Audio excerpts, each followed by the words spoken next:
Zamani sana, katika kijiji cha Lusanga, kulikuwa na mti mkubwa wa mbuyu uliosimama katikati ya msitu mnene. Wazee wa kijiji waliwaonya watoto na vijana, msikaribie mti ule baada ya jua kuzama, maana ni makao ya mizimu inayolinda haki na adabu. Lakini kijana mmoja aitwaye Musa hakupenda kusikia maneno ya wazee. Alikuwa jasiri kupita kiasi na pia mwenye tamaa. Siku moja alisikia uvumi kwamba chini ya mti wa mbuyu kulikuwa na hazina ya dhahabu iliyoachwa na mababu. Usiku mmoja, bila kumwambia mtu yeyote, Musa aliingia msituni. Giza lilikuwa zito, upepo ukivuma kwa sauti kama vilio vya watu.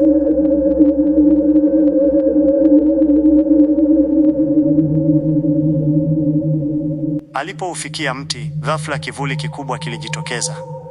Hakikuwa na miguu wala macho ya kawaida. Kilikuwa kivuli tu, lakini sauti yake ilikuwa nzito. Kwa nini umevunja amri ya wazee?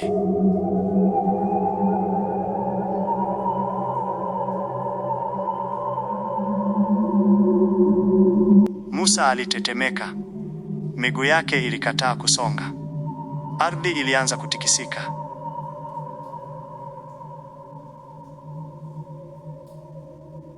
Na sauti za mababu zikasikika zikisema, tamaa humwangusha mtu. Asiyesikia la mkuu huvunjika guu.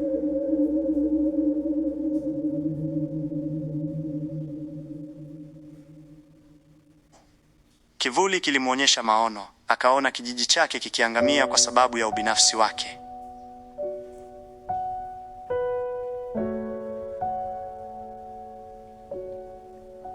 Akaona mama yake akilia. Hapo Musa alilia kwa sauti na kuomba msamaha, akiahidi kubadilika. Asubuhi yake aliamka chini ya mti akiwa hai. Alirudi kijijini na kuwaambia wazee kila kitu.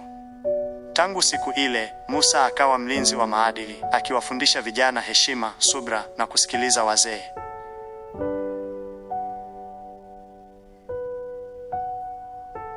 Na mti wa mbuyu bado upo.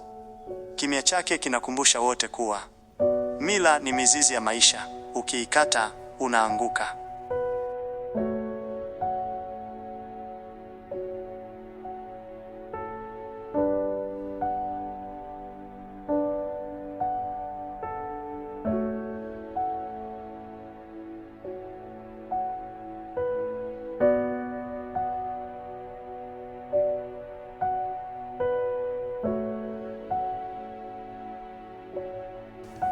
Hadithi ya Musa na mti wa mbuyu ina mafunzo mazito yanayolenga kujenga tabia na kuimarisha misingi ya jamii.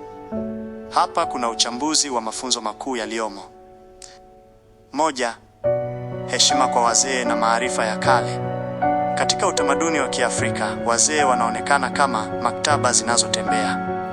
Onyo lao kuhusu mti wa mbuyu halikuwa la kuwatisha vijana tu, bali lilikuwa na lengo la kulinda usalama na maadili ya kijiji.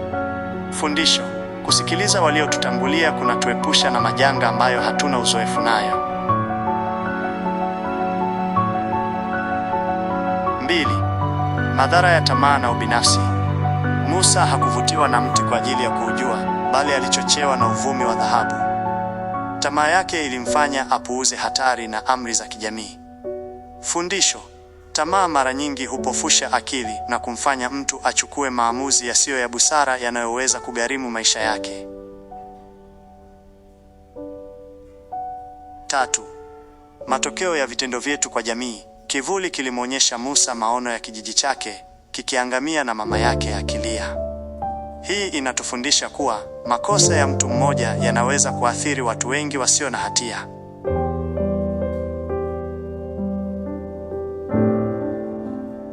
Fundisho: sisi sote tumeunganishwa. Ukiukaji wa maadili na mmoja huleta huzuni kwa wengi.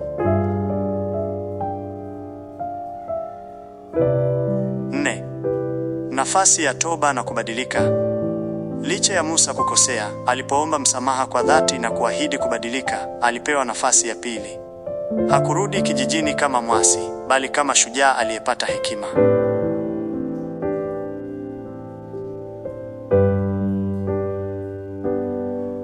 Fundisho: kamwe si kuchelewa kujirudi na kuanza kuishi maisha ya uadilifu.